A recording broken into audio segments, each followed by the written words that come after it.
Pascal Bergeron, vous êtes porte-parole d'un organisme de la baie des Chaleurs qui s'appelle Environnement Vert Plus. Ouais. Je pense que c'est un organisme qui roule sa bosse depuis... Ça fait 30 ans qu'on est les plus, qu'Environnement Vert Plus est dans le paysage de la baie des Chaleurs en Gaspésie. Ça fait partie de beaucoup de petites, moyennes et grandes luttes. Il y a eu un gros mouvement contre une mine d'uranium à Pointe-à-la-Croix. Il y a eu une grosse lutte contre l'incinérateur de Bennett à Belle-Dune. Ça, c'était l'autre côté de la baie des Chaleurs. C'était un incinérateur à déchets toxiques. On allait importer des déchets toxiques des États-Unis pour les brûler à Belle-Dune. Il y a eu une grosse mobilisation. Environnement Vert Plus a fait partie de ça. Puis on a réussi à faire en sorte que cet incinérateur-là ne se construise pas. Fait que ça fait un bout qu'on est sur les rails. Est-ce que c'est un organisme qui s'active quand il y a urgence ou vous êtes sur une base de surveillance constante? Là? Ah, il y a les deux. Il y a les deux. On est... il y a des veilles sur des projets industriels. On a travaillé récemment sur le dossier de la cimenterie. On a fait un petit campement là-bas qui a duré, 3-4 jours. Environnement Vert Plus a poursuivi avec le CQDE et la FARGE pour contraindre le ministère de l'Environnement à tenir un BAP sur le projet de cimenterie à Port-Daniel. Puis, on allait gagner.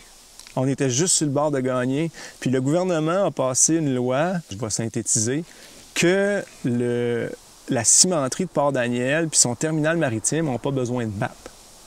Parce qu'il disait, c'est qu'il y avait un droit acquis avant que la loi sur le BAP entre en vigueur. Puis là, la loi confirmait qu'il y avait ce droit-là. Mais je veux dire, le tribunal aurait pu le décider là, si la loi disait ça ou pas. En faisant un projet de loi, ils ont tout court-circuité puis ils ont mis fin à la poursuite. Mais on a aussi des dossiers plus de suivi. On surveille le dépotoir de Saint-Alphonse. On essaie de suivre un peu les centrales d'épuration, mais ça, c'est tel que tel. Là.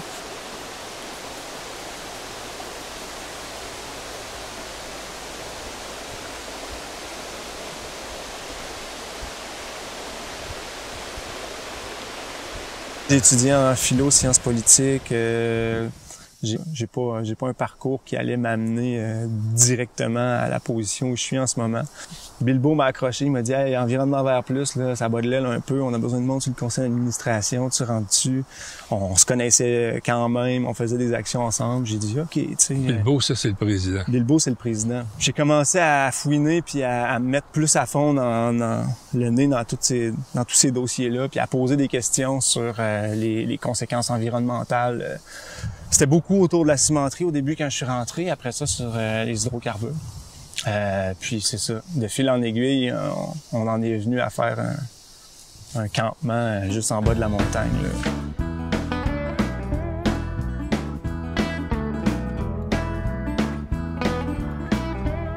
L'idée du campement, ça vient d'où? Dans votre cas, c'est une forme de désobéissance civile intéressante. Là. Vous avez tenu le coup assez longtemps, l'hiver, le printemps, puis là, vous êtes en train de pacter les petits. Comment vous expliquez d'abord l'idée de faire ça, puis que ça ait tenu aussi longtemps? On peut se poser la question, est-ce que ça nous tente d'avoir du pétrole exploité en Gaspésie avant qu'on drille le premier trou? Pour moi, ça, c'est essentiel. Puis pour bien du monde en Gaspésie, c'est essentiel. Puis là, il y a des gens qui se mettent des cagoules, qui coupent des arbres sur le bord de la route, puis qui disent « Nous autres, on les arrête, les travaux. » C'est ce qu'on demande depuis des années, puis on va arrêter de le demander, on va le faire nous autres mêmes. Il y a une barricade qui se monte pas loin d'ici, là, sur le chemin d'accès aux 3 puits. OK? Garde 4, 5 puis 6. Moi, je regarde ça, je me dis... Il faut donner une pérennité à ce truc-là. La barricade ne va pas durer parce que ce qu'ils dénoncent puis ce qu'ils mettent en œuvre, c'est quelque part un peu ce qu'on dénonce puis ce qu'on souhaite mettre en œuvre. On demande l'arrêt des travaux depuis des années en Gaspésie en attendant d'avoir une consultation publique sur l'ensemble de la filière des hydrocarbures. On est une gang, on se dit on appuie le geste. Puis ça durera pas dans le temps. Mais on doit profiter de ce momentum-là pour nous venir s'installer sur le territoire. Fait que le lendemain de la barricade, on débarque, on est là. Puis on est 3. On est 3. Puis on monte notre première tente, puis on dit « Ici nous sommes », puis on est là pour... on sait pas combien de temps. Ça, c'était quand? Le 8 août. Il fait beau, juste avant le festival de musique du bout du monde. Il y a du monde qui débarque. On est le spot où les gens peuvent débarquer, c'est festif. On monte, Il y a des gens qui passent puis qui montent des denrées aux gens de la barricade. Fait que ça permet un peu ça, le temps que les policiers s'installent puis barrent la route définitivement puis empêchent l'accès. Ça fait une place où les médias peuvent converger pour donner une visibilité au fait qu'il y a ça qui se passe sur le territoire en ce moment. Il y a des forages, il y a des puits qui sont actifs, puis il y en a de plus en plus. Au plus fort, là, vous êtes rendu combien? On a eu une fin de semaine de convergence lors de laquelle on a eu quelque part entre 80 et 100 personnes. Qui ont couché ici? Qui sont restés ici toute la journée. La plupart ont couché ici. Ça, c'est de tous âges? De tous âges. Il y a des enfants, il y a des bouts de choux. Le mien avait 4 ans, il y a 5 ans maintenant. Puis les plus vieux, c'est 60, 70. Puis il y a de tous les âges entre les deux. Là. Vous êtes installés, c'est l'automne, puis vous dites, on passe l'hiver ici. On a regardé ça, puis on s'est dit, on serait fou de démonter là. On n'a pas encore réussi à mettre l'industrie dehors. Puis là, il y en a un qui a dit, moi, je suis game de passer l'hiver ici. Ah, OK. Fait qu'on est parti avec ça. Puis il y a quelqu'un d'autre qui a dit « Hey, moi, je peux fournir une yacht. » Fait que de fil en aiguille, on s'est retrouvés à constituer le trousseau. Il y a quelqu'un d'autre qui a dit « Moi, je vous fournis une tente prospecteur. » Puis le poêle qui va dedans. « OK. » Puis là, il y en a un autre qui a dit « Hey, moi, j'ai un bon poêle à mettre dans la yacht. » Fait que c'est comme ça que le kit s'est ramassé. Fait que en mettant tous les morceaux en place, ben, on a fini par juste le faire. Toute l'automne, où il y avait beaucoup d'attention, beaucoup d'attention autour du camp de la rivière. On continuait à intervenir dans l'univers public médiatique. L'actualité, ces hydrocarbures c'est pas arrêté à nous. Il y a beaucoup de choses qui sont sorties. Moreau est arrivé avec ses projets de règlement en juin l'année dernière. C'était la campagne électorale municipale. Fait que là, les projets de règlement sur les hydrocarbures ont couru pendant la campagne électorale municipale. Ils étaient supposés entrer en vigueur à la fin. On a dit, hey, les élus municipaux ont même pas la chance de se prononcer là-dessus. Qu'est-ce que tu fais, tu sais? Fait qu'on est intervenu à ce niveau-là. Après ça, on a eu énormément de débats puis d'allers-retours avec les élus de la région. Ça nous a permis d'avoir cet aller-retour-là, le fait que le camp de la rivière est en place. L'été 2017, il y a le conseil des maires de la MRC Côte-de-Gaspé qui a pris une position favorable au projet Bourque, qui est un projet de forage semblable à celui qu'on a ici, plus près de Murdochville. On a questionné cette position-là. On leur a demandé de renoncer à ça. On est allé assister à la séance du conseil des maires où on voit la préfet de la MRC qui dit qui est absolument pas au courant des conséquences, est absolument pas au courant de si la compagnie veut faire des tests de fracturation ou pas, et puis qu'elle est tout à fait pour les forages. Mais elle dit qu'elle est démunie en termes d'informations sur les projets d'hydrocarbures du même ça. Fait que c'est un non-sens complet. Puis en s'interposant dans le processus, ben elle a fini par renoncer à sa position de préfet après les élections. Puis c'est Daniel Côté, le maire de Gaspé, qui a pris bien malgré lui, on pense, la position de préfet par après.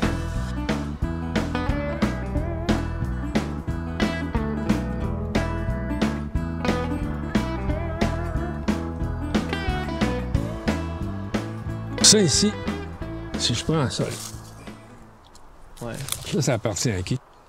Ça, c'est de la garnotte du territoire public. Là, on est sur le territoire public. Oui. On est sur la forêt domaniale. Les terres du domaine de l'État. Sur laquelle ils ont mis de la garnotte pour que ça soit plus facile à circuler avec leurs gros camions. Oui. Ces blocs-là, ça sépare la forêt domaniale de quoi? Qu'est-ce qu'il y a à l'autre bord de ces blocs-là? C'est une plateforme de forage qui a été aménagée pour le forage du puits Galt 4.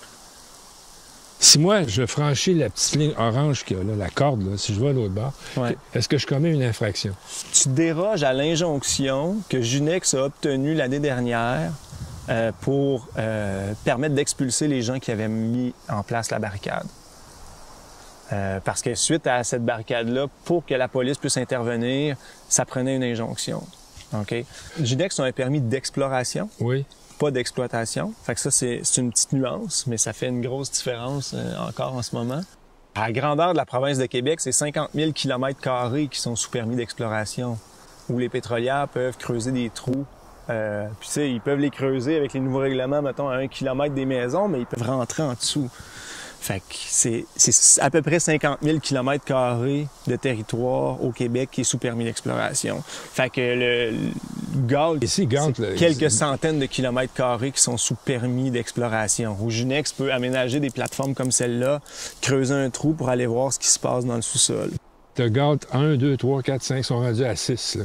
Ouais. Ils sont arrêtés depuis un an, là, ils attendent. Ils attendent plein de choses. Ils attendaient qu'on se tasse. Ils ont attendu... Il y avait les autorisations Junex pour forer le puits Galt numéro 6. Ils les avaient l'année dernière, puis ils allaient forer Galt 6.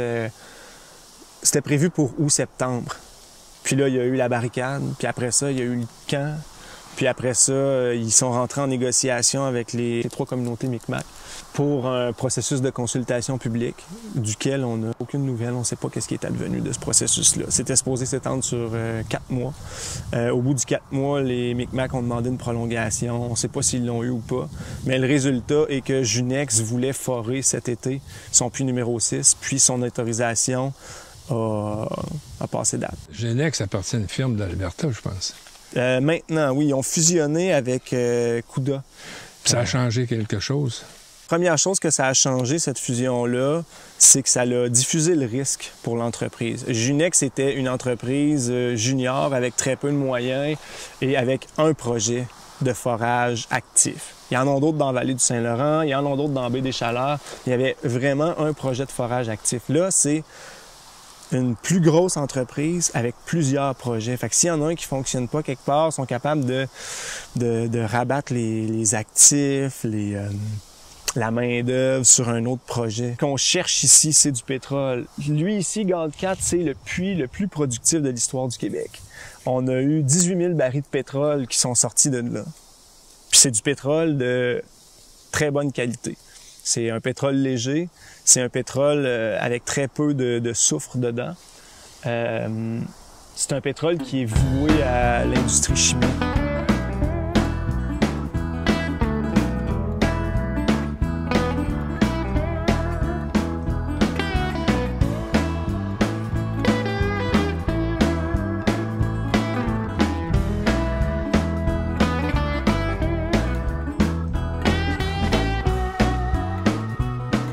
Ici, on est sur le site de Galt 6. Puis là-bas, ce qu'on a, c'est Galt 1, 2, 3, au loin là-bas. Là.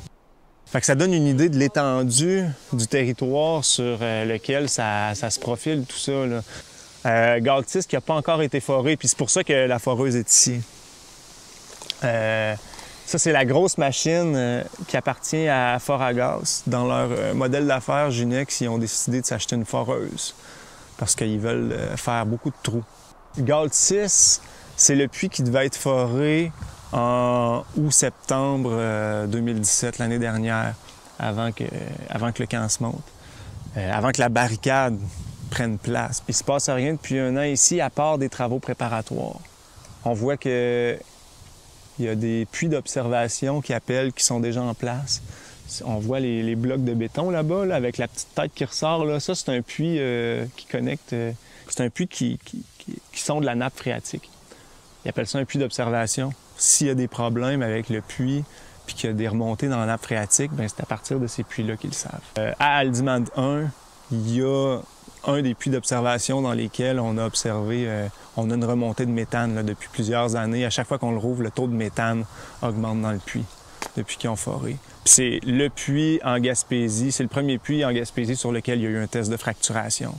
Puis à ma connaissance, ouais, c'est la première fois qu'on a fait un test de fracturation en Gaspésie. Puis depuis, il y en a eu d'autres. Galt 1, il y a eu un petit bail d'exploitation sur ce puits-là seulement pour sortir juste le gaz. Il n'y avait pas tant de pétrole dans ce puits-là, on dirait. Là. Fait qu'ils ont sorti du gaz puis ils l'ont vendu. Ça a marché pendant 3-4 ans. Ce qu'on vise ici avec le bail d'exploitation, la demande de bail d'exploitation qui s'en vient, c'est du pétrole. C'est un pétrole qui est très léger, qui est très clair. Ils veulent l'envoyer à la pétrochimie. Fait que c'est pas un pétrole qui va être brûlé comme carburant. Là. C'est un pétrole qui servirait plus à faire des plastiques, des enduits, tout ce genre de cochonneries-là. moins dommageable à la combustion que ce qui sort de l'Alberta, à la combustion, mais pas nécessairement à l'extraction. Quoique l'Alberta, c'est de la sacrée cochonnerie qu'ils font là-bas, là. C'est dur à battre.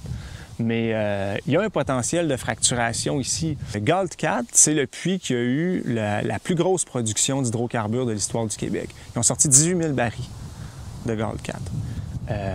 C'est rien, là. À 50 $ le baril, 18 000 barils, c'est 900 000. Le puits a coûté 10 millions, là. OK? Puis, on sait que la première année de production, c'est de loin la meilleure. La courbe de production d'un puits, c'est en chute libre les premières années. Après ça, ça se stabilise, mais ça drop très rapidement. Ce qu'on a dit à propos de Galt 4, c'est qu'on a un record de débit de production puis de total de production pour le Québec. Donc, on a un potentiel global dans la formation géologique dans le canton de Galt. Puis ce qu'on disait aussi, c'est en forant Galt 4, on a intercepté un réseau de fractures naturelles parce que ce qu'on fait, c'est qu'on fait un trou vertical, puis après ça, on le fait courber. OK? Puis on suit la formation géologique dans laquelle les hydrocarbures ont remonté. Cette formation-là, avec la déformation du secteur, ça a cassé. Il y a eu des fractures verticales naturelles qui se sont faites. OK? Puis avec le puits, on est allé intercepter ces fractures verticales-là. OK? Qui ont servi quelque part de réservoir pour les hydrocarbures. Fait on a un sous-sol on a une formation qui est très peu poreuse, porosité primaire qui appelle, mais qui a une porosité secondaire qui résulte de cette fracturation-là qui a permis d'emmagasiner du pétrole. Puis c'est ça qu'on visait avec Galt 4. On a réussi. On a eu un maximum de 216 barils dans une journée. C'est excellent. C'est excellent. Il y a beaucoup de puits dans l'Ouest qui produisent pas ça, là. Mais on nous disait qu'avec les puits subséquents, on allait répéter le même exploit, qu'on allait encore intercepter un réseau de fractures naturelles verticales, puis que de là, on pourrait aller chercher des débits de 200-250 barils par jour. Quand on a annoncé le forage de Galt 5, c'est ça qu'on visait. À la fin du forage, on allait mettre le cap sur le puits, laisser la pression remonter, puis que si les pressions étaient bonnes, il allait entrer en test de production pour 8 mois. C'est ça le délai qu'ils ont dans la loi. Ils ont 240 jours de test de production auxquels ils ont droit. OK? Mais quand on a réouvert le cap du puits en 2016, on n'est jamais allé en test de production. Puis ça, c'est, tu sais, c'est un test qui coûte rien. Ils n'ont pas de redevance à payer sur leur test de production. Fait que c'est super avantageux. Pendant 8 mois, là, ils peuvent pomper puis en sortir le plus possible. Puis après ça, ils peuvent aller se pavaner devant les investisseurs puis dire « Hey, regardez les débits qu'on a eus. Amenez votre argent, investissez dans notre projet. » Il n'y en a pas de pétrole à Galt 5 comme il y en avait à Galt 4. L'hypothèse qu'ils ont essayé de tester en disant « On a trouvé une manière de le sortir de manière conventionnelle », elle ne s'est pas validée. Il n'y a pas eu la remontée de pression à laquelle ils s'attendaient. OK? Fait que ça veut dire que Galt 5, s'il y a du pétrole, comme ils disent qu'il y en a là, ils n'auront pas le choix de fracturer pour le sortir, éventuellement. OK? Puis là, ils sont en train de demander un bail d'exploitation sur tout le territoire, bien, sur 20 km² de territoire, avec un puits qui a une production qui pourrait nous mener proche de quelque chose de commercial. OK? Puis quand je dis qu'il pourrait nous mener proche, c'est avec plein de bémols. Hein? Dans leur plan évaluation économique qu'ils ont déposé au ministère de l'Énergie pour avoir leur bail d'exploitation, on dit que le total des revenus générés par le pétrole qu'on pourrait extraire des puits qui sont déjà forés, c'est autour de 25 millions. OK? Ça veut dire que, mettons, 25 millions sur 5 puits, on a une moyenne de 5 millions de revenus par puits pour la compagnie. Un coup qu'on a enlevé redevances, puis tout. On a 25 millions de marge de profit en excluant les coûts de forage. Ils ne mettent pas les coûts de forage dans l'équation. Fait que là, si on met les coûts de forage, ils sont largement déficitaires. Dans un article de Radio-Canada, on nous dit que le forage de Galt 6 et de Galt 7 va coûter 25 millions. Fait qu'on est capable de sortir 5 millions par puits en pétrole, puis un puits, ça coûte 12,5 millions à forer. C'est là qu'on est. C'est les fonds publics qui permettent de gommer puis de renflouer les coffres de la compagnie, puis de payer les salaires des administrateurs. Puis Foragaz, c'est une division de Junex, mais c'est pas la même compagnie. Junex donne le contrat à Foragaz pour forer.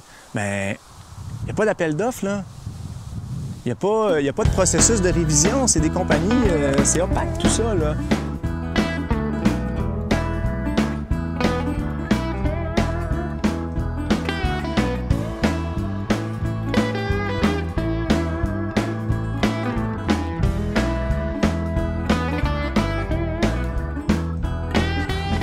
On va faire un petit cours de géologie. OK?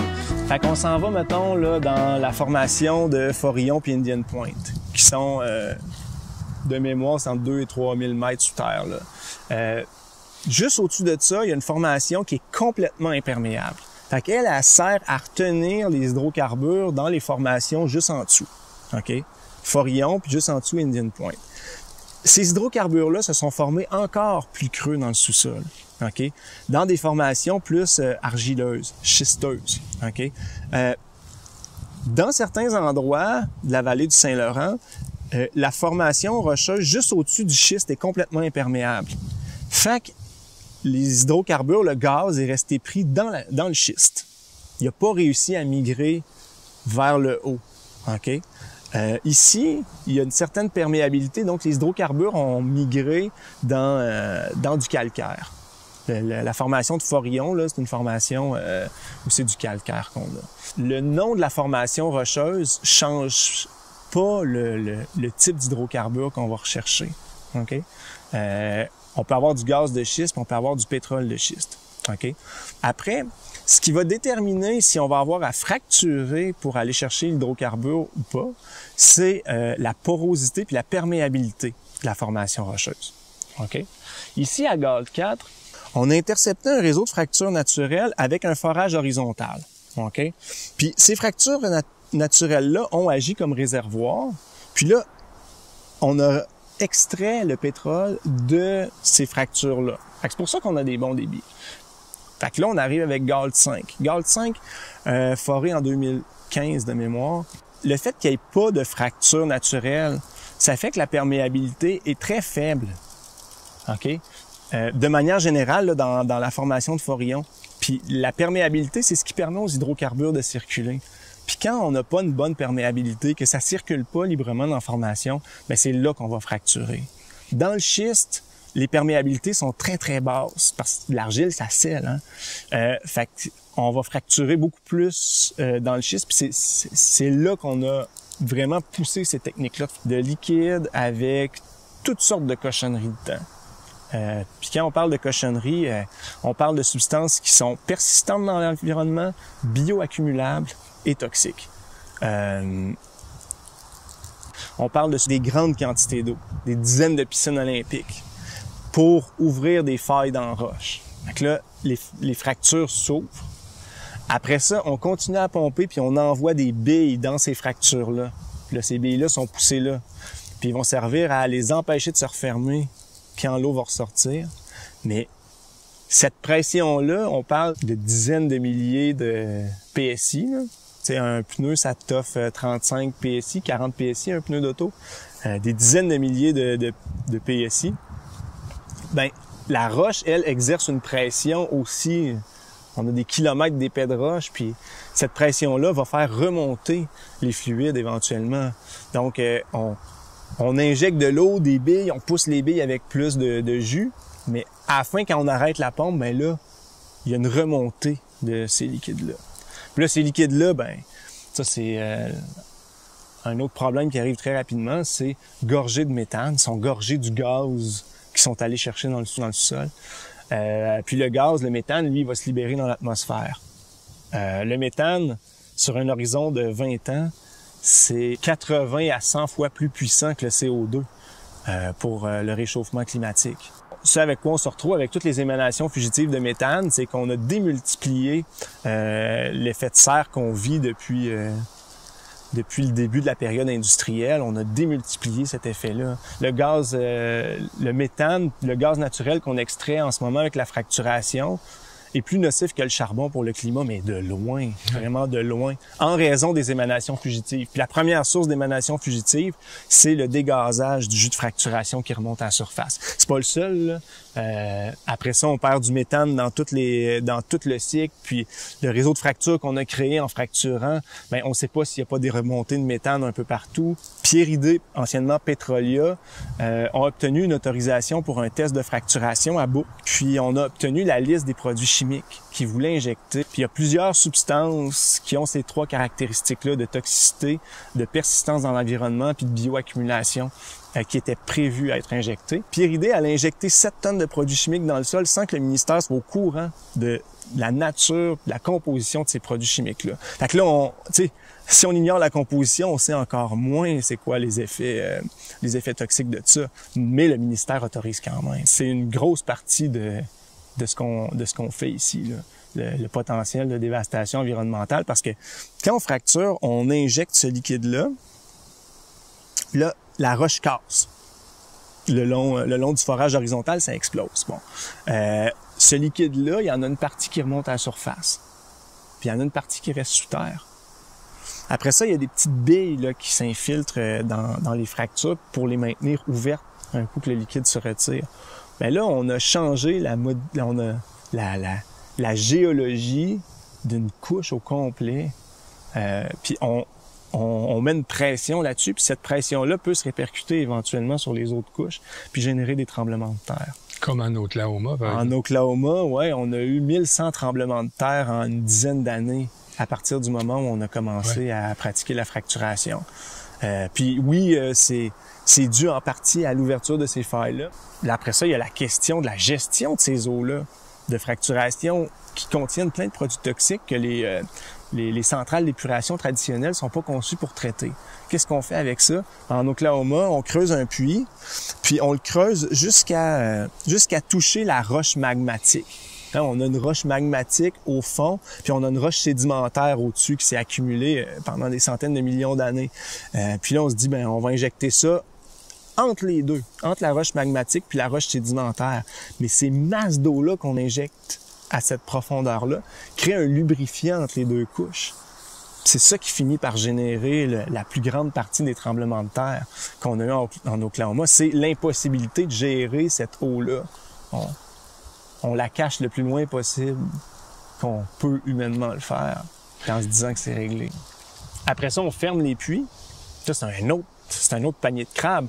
Parce qu'un puits, c'est de l'acier puis du béton. Ben, les eaux salines souterraines dégradent l'acier, dégradent le béton. Comme le viaduc de la Concorde, ça finit par tomber, ça finit par casser, puis ça finit par laisser le gaz remonter à la surface. Puis, ce qui se passe quand on fracture, c'est qu'on entame un processus de migration qui se déroule d'habitude à une échelle de temps géologique.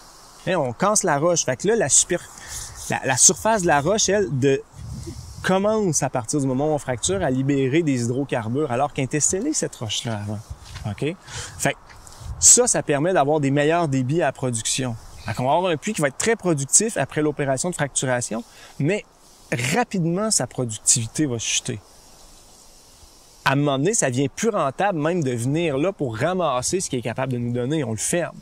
Un coup qu'on a coulé notre bouchon de ciment, la pression, elle, vu qu'on a on a réinitialisé ce processus de migration-là, ben, la pression va se rebâtir.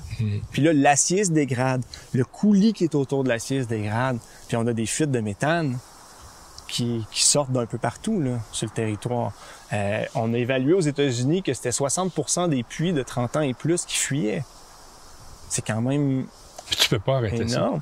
Ça. Ben, c'est compliqué d'arrêter ça. Faut que tu redrilles le trou, faut que tu repatches. Ils feront jamais ça. Ils feront jamais ça. Non. Ils feront jamais ça.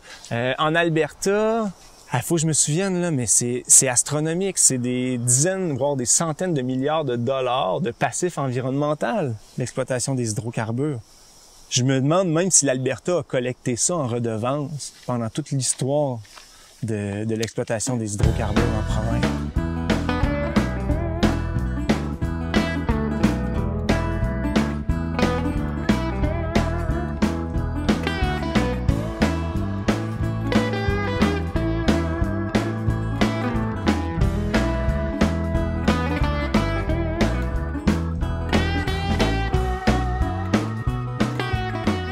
Ici, ça serait quoi l'impact de ce déversement d'eau polluée-là? On est vraiment pas loin de la York puis de la Petite Fourche. Les compagnies doivent faire une étude hydrogéologique pour chaque puits qui fort. Puis l'étude hydrogéologique établit un indice, l'indice drastique qui s'appelle, qui est l'indice de la probabilité de contamination de l'eau de surface puis des affluents advenant un déversement à la tête du puits. OK? Puis pour le puits Galt 6, ce qu'on nous a dit, c'est que la probabilité qu'il y ait de la contamination dans les eaux de surface advenant un déversement était très élevée. On est dans des terrains de forte pente. Fait que si ça commence à couler, ben c'est pas long que ça dégringole, puis ça s'en va jusque dans le ruisseau en bas, puis de là, ben c'est l'affluent qui est contaminé, puis jusqu'à la York, puis la baie de Gaspé, là. On donne les autorisations quand même si les risques de contamination sont élevés. Puis là, après ça, ben le jus qui sort de là, oui, il y a le jus de fracturation, il y a les eaux, il y a des eaux saumâtres souterraines qui viennent avec le pétrole généralement. Puis ces eaux-là, faut les gérer aussi. Puis s'il y a un déversement de ça, la salinité fait en sorte que ça crée énormément de dégâts. Dans le nord de l'Alberta, près de Zama City, on a eu un pipeline d'eau de procédé qui s'est rompu. Puis c'est des dizaines de kilomètres carrés de forêt qui sont juste morts comme ça parce que les arbres tolèrent pas la salinité des eaux très profondes.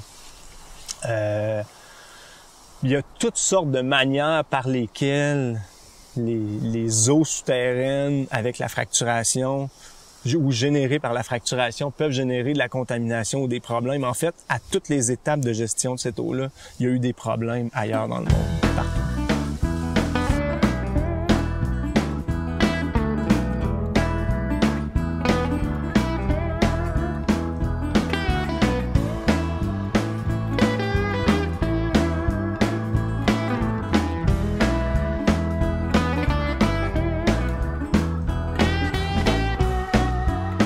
Qu'est-ce qui a fait que le Bas-Saint-Laurent, Montmagny, Lotbinière, ces régions-là sont épargnées et que la Gaspésie se retrouve très sollicitée par les pétrolières? Les règlements disent que la fracturation est interdite dans le schiste. Oui. Et pas dans le calcaire et pas dans le grès. Bon. Dans la vallée du Saint-Laurent, il y a beaucoup de ce que l'ornielle et pétrolière qui est dans le schiste. Mais c'est pas tout. Ça se peut qu'il y ait des parties de la vallée du Saint-Laurent qui soient encore ouvertes aux pétrolières parce que ils vont pouvoir aller fracturer dans d'autres types de formations rocheuses. Fait que est-ce que Lotbinière, est-ce que Montmagny, est-ce que tout ça c'est vraiment épargné? Faut étudier le sous-sol pour le savoir. Puis ça, c'est les pétrolières qui vont aller faire ça. OK? C'est eux autres qui ont envie. Mais après ça, il y a un bassin de connaissances qui est public, là. Il y a une base de données géologiques canadienne, québécoise. Mais c'est eux autres qui vont chercher cette connaissance-là, parce qu'il n'y a personne d'autre qui a de raison d'aller fouiller 2-3 000 mètres sous terre. Est-ce que le but, c'était de sortir la vallée du Saint-Laurent parce qu'ils pensent que le schiste, quand ils fracturent dans le schiste, les dommages environnementaux sont plus grands que quand ils fracturent dans d'autres types de formations rocheuses? Moi, j'ai pas vu de documentation scientifique qui dit ça, puis j'ai demandé au ministère de me fournir les preuves de ça, de la rationalité de leur règlement. Parce qu'il doit y avoir un lien rationnel entre un règlement qu'on met en place puis ce qu'on cherche à faire avec.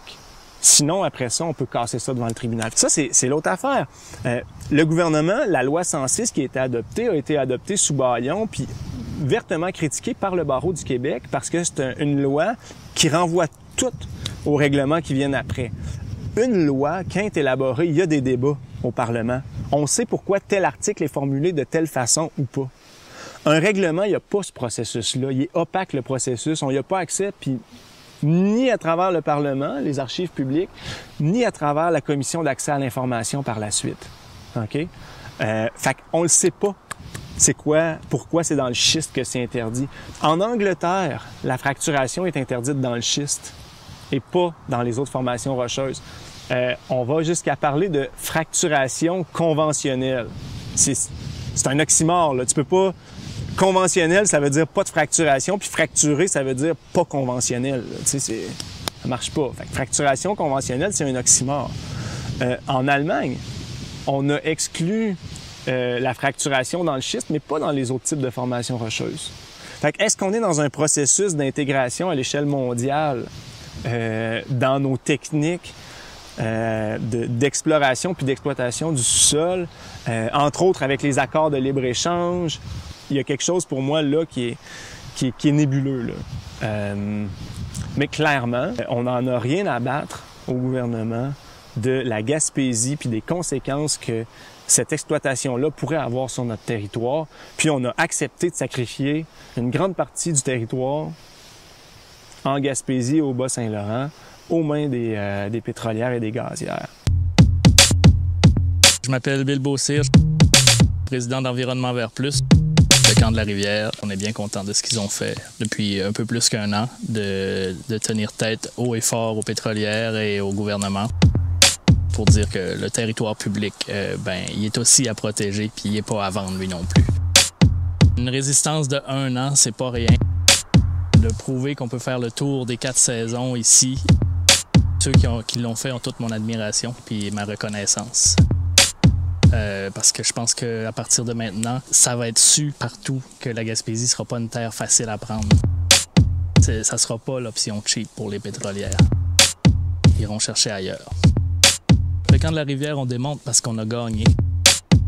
Puis on a gagné parce que ça se pourrait bien qu'on revienne. Qu'est-ce que vous pensez justement à cet argument-là? En Gaspésie, on dit que l'emploi est rare, on dit que la région se vide de ses ressources depuis toujours. Il fut un temps au l'est du Québec, c'était 350 000 habitants. Maintenant, c'est une fraction de ça. On est 80 000 à peu près en Gaspésie en ce moment. Une population très vieillissante, là. Ouais. Bon, donc, n'importe quoi qui est bon pour l'économie, c'est bon pour la région. Alors, si vous mettez des bâtons dans les roues au développement économique, vous êtes contre la région, vous êtes contre la population, vous êtes des affameurs publics. Il y a des gens qui disent ça. Il y a des gens qui essayent de faire croire au monde que c'est ça qu'on est.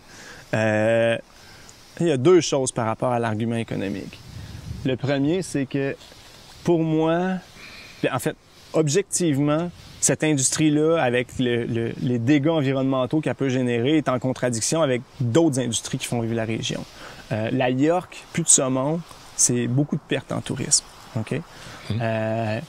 Puis, on calcule que les pertes sont beaucoup plus importantes que les gains qu'il y a à faire au niveau des retombées économiques de l'industrie pétrolière. Junex, dans son évaluation économique là, pour le bail d'exploitation, il parle de maintenir sur un horizon de 40 ans, là. C'est même pas sur un horizon de 40 ans, c'est en phase de production, en phase de forage intensif. Là, on parle de forer 5 puits par année, puis on parle de 40 jobs. Sur le terrain, on parle de 25 jobs. 15 jobs d'un bureau à Québec pour les ingénieurs, puis les communications. Ça, vous les chiffres que vous citez. L'évaluation économique de la firme Deloitte qui a été faite sur la demande de bail d'exploitation de Junex au ministère de l'Énergie, puis qu'on a obtenu en accès à l'information. On parle de 40 jobs, mais on parle de 25 jobs en Gaspésie. Pas plus que ça. Puis, qu'est-ce qu'on met à risque? Juste au niveau économique, on comprend qu'on n'a pas grand-chose à gagner, puis qu'on a plutôt tout à perdre au niveau économique. Mais en plus, quand on regarde comme dans l'absolu, qu'est-ce que c'est supposé amener? C'est des miettes, là. On parle même pas d'1 million par année là, en retombée dans la région. Qu'est-ce qui fait que des maires, des préfets de comté, des députés n'arrivent pas à comprendre cette logique-là? C'est une corruption de la pensée, à mon sens, là. On réfléchit dans une novlangue qui est très fermée au Québec en ce moment. Tu sais, on parle de développement économique, mais c'est quoi du développement économique? C'est un truc hyper abstrait qui veut absolument rien dire. Passer un bulldozer dans la forêt sans récolter aucun arbre, ça fait rouler une machine, il y a des dépenses qui sont générées, le PIB augmente. Là. Un accident de char, c'est 400 000 de plus dans le PIB. Un accident mortel en voiture, là. Mais c'est du développement économique, là. À un moment donné, c'est quoi qui est en arrière de ce terme-là? C'est concrètement. Mais je pense que la novlangue est rendue tellement profondément incrustée dans la classe politique qu'ils n'ont plus aucun détachement puis qu'ils n'ont plus aucune transparence par rapport à qu'est-ce que veut dire le concept qu'ils emploient. Fait que si on leur dit qu'il y a du développement économique, ben hey, il y a du développement économique. Développement économique égale bon. On est Un peu comme dans 1984, là, on a un commutateur entre les deux, puis on se pose pas de questions. Je pense que c'est la première forme de corruption qui touche la classe politique en ce moment, une partie de la classe d'affaires aussi, malgré qu'il y a énormément de gens dans la classe d'affaires qui veulent rien savoir de ces projets-là. J'étais allé à un 5 à 7 de la chambre des jeunes de la chambre de commerce ici à Gaspé, puis je te dirais que la plupart des gens, ils veulent rien savoir de cette industrie-là dans la région. Ils poussent à leur façon de là où ils sont pour l'empêcher d'arriver, en essayant de pas trop se mouiller. Mais il y a des gens dans la classe politique qui se sont tellement affichés favorablement face à cette industrie-là qu'après ça, c'est difficile de publiquement s'afficher en contradiction avec eux parce que là, on est dans un petit milieu où il y a une dynamique de pouvoir qui finit par faire en sorte que tu peux ne jamais te trouver de job si tu pousses trop fort. Tu peux perdre des contrats si tu pousses trop fort dans cette direction-là. Parmi ce qu'on a réussi à forcer, on a forcé la tenue d'un sondage sur les projets d'hydrocarbures dans la MRC. La MRC a commandé un sondage à la firme Segma. Puis le résultat de ce sondage-là, c'est que s'il y a de la fracturation, il y a 85% des gens qui s'opposent à Aldiman, 70% à Galt, puis 70% à Bourque. Quand ils ont divulgué ce sondage-là, le maire et préfet Daniel Côté lui a fait dire au sondage que les gens étaient favorables à ces projets-là. Parce que, de la manière dont la question était tournée, il y avait les gens qui étaient d'accord avec puis d'accord sans fracturation. Puis lui, il a pris les deux puis il les a additionnés. OK? Puis il a dit, la population est d'accord avec les projets d'exploitation pétrolière en région. Donald Trump serait fier du préfet. Donald Trump serait fier de lui. En tout cas, c'est quand même hallucinant parce qu'on sait, Bourque, l'évaluation de leur gisement, ça c'est un document qui vient d'une firme indépendante qui ramasse les données. Eux autres, ils ont foré, ils ont ramassé de la donnée, donnée de perméabilité, de la donnée de toutes sortes d'affaires, là.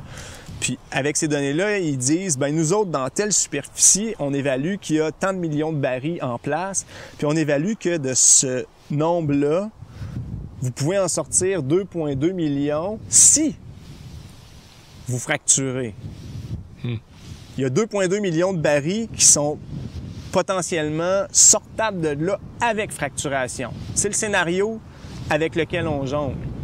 Puis on ose encore dire que... Puis là, on ose comptabiliser ces données-là en disant la population est en faveur alors que c'est certain qu'on a besoin de fracturation. Même en ce moment, là, sur le site web de Pierre Idé, dans leur dernière présentation aux actionnaires, c'était « On va chercher nos autorisations pour fracturer à Bourque en 2019 ».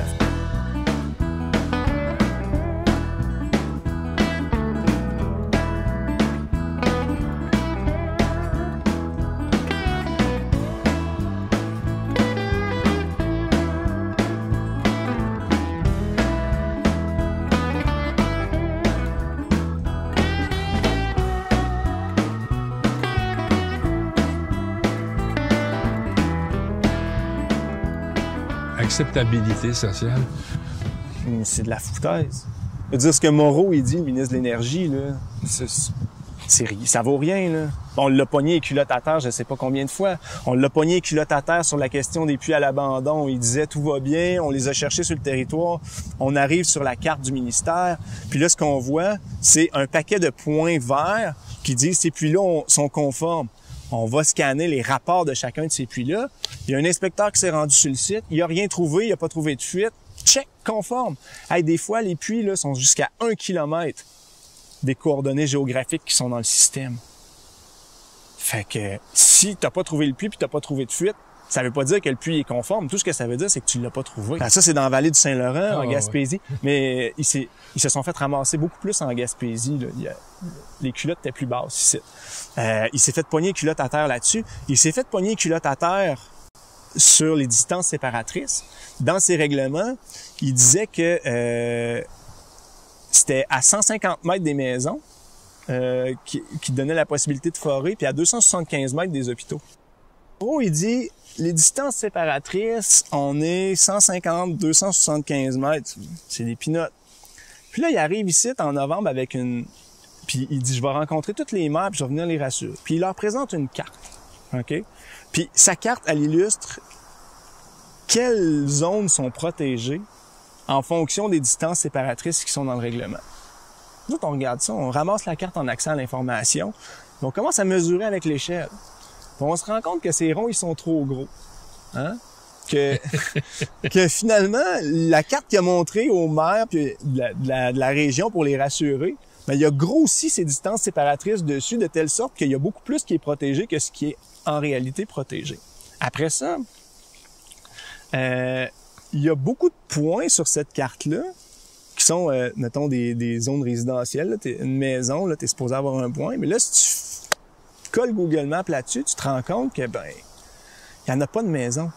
Qu'il y a des points sur la carte où tu as l'impression que c'est protégé, entre autres dans la péninsule Haldimand. La péninsule Haldimand, là, c'est rempli de petits points là, de maisons. Là. Puis quand tu regardes sur une vue satellite, là, il n'y a pas toutes ces maisons-là. Fait que ce qui présentait comme une zone protégée n'existait pas. Puis là, on y est rentré dedans là-dessus. Ça l'a forcé à reculer puis à modifier ses distances séparatrices puis à intégrer d'autres choses dans ses règlements. Fait que là, il a intégré le périmètre urbanisé. Puis là, le périmètre urbanisé jusqu'à Gaspé, ça va jusqu'à la rue Forêt. Là, tu regardes 1 kilomètre de la rue Forêt. Lui, il dit, c'est fini Haldimand avec notre règlement, les périmètres urbanisés. On pourra pas forer dans la péninsule Haldimand. On regarde la carte, on mesure. Et puis Haldimand 1, il est en dehors de la zone de protection du périmètre urbanisé. Puis il y a tout un secteur dans la péninsule Haldimand qui est pas protégé. Fait qu'il est encore en train de mentir. Le dernier communiqué qui a envoyé ses règlements, il dit, on va protéger les milieux hydriques. Il dit ça en juin. Alexandre Shields sort un article, tu sais, il l'a sorti publiquement dans Le Devoir, il a sorti la réponse du ministère. Et c'est ce qu'on savait quand on lisait les règlements. Nicolas Bégin, le porte-parole du ministère, il dit « Non, en effet, en vertu des règlements qui sont proposés par notre ministère en ce moment, les forages sont permis en milieu hydrique. » Fait en lisant les règlements, on l'a encore pogné culotte à terre. Puis là, son dernier communiqué de presse, là où il dit que ces règlements-là vont être mis en vigueur, ben, il y a 3 paragraphes où il nous explique que les milieux hydriques vont être protégés, qu'il n'y aura pas de forage possible dans ces milieux-là. Puis le 4e, il nous parle de conditions qui vont rendre possible ces forages-là. Mais s'il y a des conditions qui les rendent possibles, moi, j'appelle pas ça une interdiction. Okay? Moreau, il est là comme figure publique pour embellir le truc, puis la vérité se trouve en arrière dans ce qui est écrit dans les règlements, puis elle est tout autre que ce que lui raconte en façade. C'est outrageant.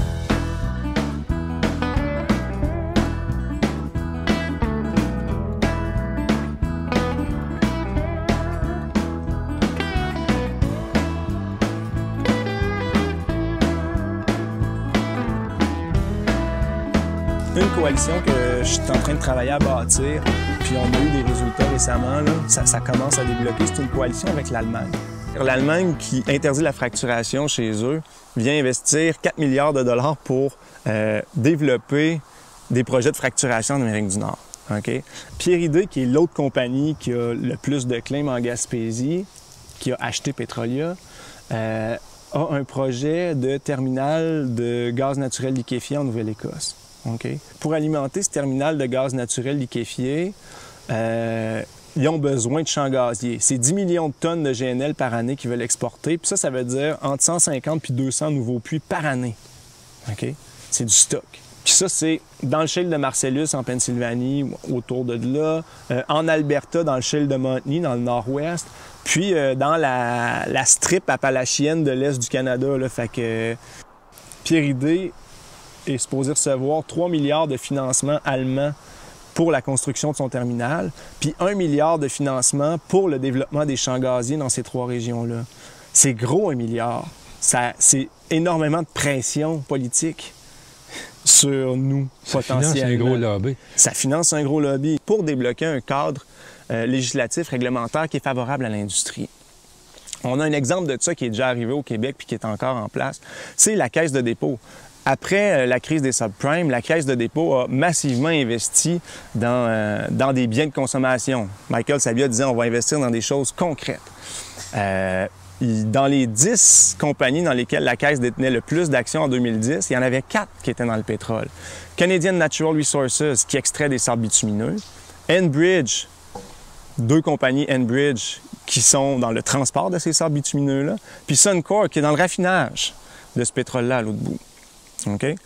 La Caisse de dépôt et placement était aussi le 6e actionnaire dans Talisman Energy, avec proche 500 millions d'actions dans la compagnie. Talisman Energy forait dans la vallée du Saint-Laurent, fracturait. Il y avait un énorme mouvement citoyen qui s'opposait à ça. Qu'est-ce qu'ils ont fait? Ils ont engagé des lobbyistes, pas les moindres. Ils ont engagé Lucien Bouchard puis André Boisclair pour essayer de venir convaincre les citoyens que ce qui se passait chez eux, c'était normal puis que c'était correct. Puis de convaincre la population que les citoyens avaient tort de se plaindre. Donc, la Caisse de dépôt a fait de l'ingérence politique à ce moment-là. Et c'est de plus en plus commun pour cette organisation-là de faire ça. C'est nos fonds de retraite qui se retournent contre nous. Les gens qui manifestaient dans la rue, les citoyens qui manifestaient contre les gaz de schiste, ont tous leurs fonds de retraite investis dans la Caisse de dépôt qui payait Lucien Bouchard pour venir leur dire qu'ils étaient dans leur tort. C'est quand même hallucinant comme... c'est quand même complètement capoté comme paysage politique. C'est de la grosse ingérence, puis ça doit cesser. 1 milliard de financement allemand pour, entre autres, développer la Gaspésie. Ça concerne directement les gens en Gaspésie. Et il faut intervenir là-dessus. Donc, on a commencé des démarches avec des gens en Allemagne qui sont dans le milieu environnemental pour leur demander d'intervenir auprès de leur gouvernement. Puis, on est allé chercher les gens de la Nouvelle-Écosse, les gens du Nouveau-Brunswick. Puis, on a appris énormément de choses sur la compagnie, entre autres qui mentent sur leur capacité à faire venir le gaz de l'Alberta vers la Nouvelle-Écosse. Ils disent que le réseau de gazoduc est déjà en place. C'est pas vrai. Il y a un gros tronçon qui n'a pas la capacité pour alimenter, pour servir de pont entre les deux. Puis, construire un gazoduc à cet endroit-là, ça va requérir des autorisations. C'est quelque chose de très complexe. Ils mentent sur plein d'aspects de leur projet pour essayer pour se dépêcher à aller chercher cet argent-là. L'Allemagne a accepté s'est engagée à regarder le projet plus en profondeur. Puis nous, on est en train de pousser puis de leur montrer tout ce qui fait en sorte que ça ne fonctionne pas économiquement pour éviter qu'il y ait cet investissement-là. Il y a une autre coalition très importante qu'il faut développer, puis c'est une coalition avec les mouvements en immigration. Parce que en 2008, il y a eu la crise des subprimes. On a pris tout le capital qu'on avait dans de la spéculation immobilière, on l'a sorti de là parce qu'il n'y avait plus rien à faire là. Où est-ce qu'on l'a mis? On l'a mis dans le gaz de schiste. Puis là est arrivée la révolution de la fracturation. Elle est arrivée parce qu'on a injecté des quantités de capitaux phénoménales dans cette industrie-là. OK?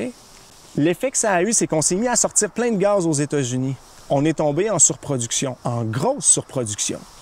Là, les États-Unis, d'importateurs global de pétrole, deviennent des exportateurs, sont en surplus sur le gaz, sur le pétrole.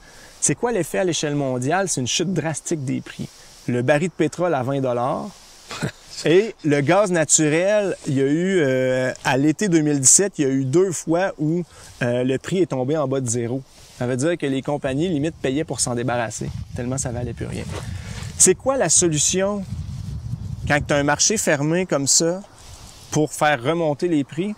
Tu as 2 choses que tu peux faire. Tu peux baisser la production, mais si tu fais ça, tu mets plein de compagnies en faillite. Déjà, dans les 2 dernières années, il y a plus de 120 compagnies qui ont fait faillite dans le schiste, dans l'exploration, l'exploitation aux États-Unis, à cause du prix du baril de pétrole qui est vissé au plancher. Au Québec, on survit parce qu'on met des fonds publics.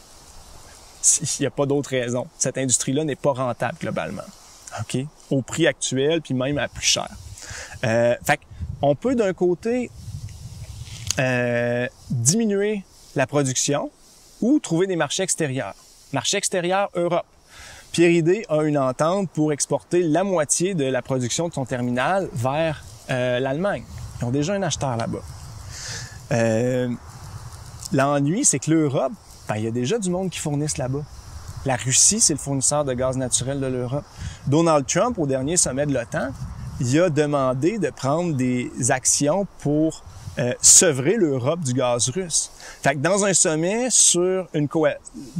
d'une coalition militaire, on nous parle de l'approvisionnement énergétique de l'Europe. Pourquoi? Parce que c'est le plus gros enjeu militaire en ce moment dans le monde. Okay? La révolution syrienne a commencé comme révolution populaire, mais rapidement, les États-Unis sont intervenus là-bas parce qu'il y a des champs gaziers à développer en Syrie. C'est de savoir, c'est-tu la Russie ou les Américains qui vont les développer. Il y avait un projet de gazoduc entre l'Iran, l'Irak, la Syrie pour livrer du gaz à l'Europe. La Russie s'est fait couper la voie par l'Ukraine. Là, ils ont une petite voie par les pays baltes. Puis, il y a toute la portion Moyen-Orient qui est une voie de sortie pour le gaz russe aussi. Mais qu'est-ce que ça fait, ça? Mais ça génère des millions d'immigrants syriens. Parce qu'on fait une guerre là pour savoir qui c'est qui va le passer, le maudit gazoduc, qui c'est qui va faire le cash avec le marché européen. C'est ça qui se passe. Fait que l'immigration, c'est l'enjeu majeur au niveau de l'énergie en ce moment. Il y a une immigration due au changement climatique, puis il y a une immigration massive qui est due au conflit autour des combustibles fossiles. Okay? L'Allemagne est prise avec cette immigration-là. Il faut aller chercher les groupes en immigration en Allemagne pour qu'ils sachent que l'afflux d'immigrants syriens, c'est à cause qu'ils sont en train de... Tu sais, ça va augmenter avec la subvention au gaz en Amérique du Nord. Il y a une boucle qui se fait comme ça.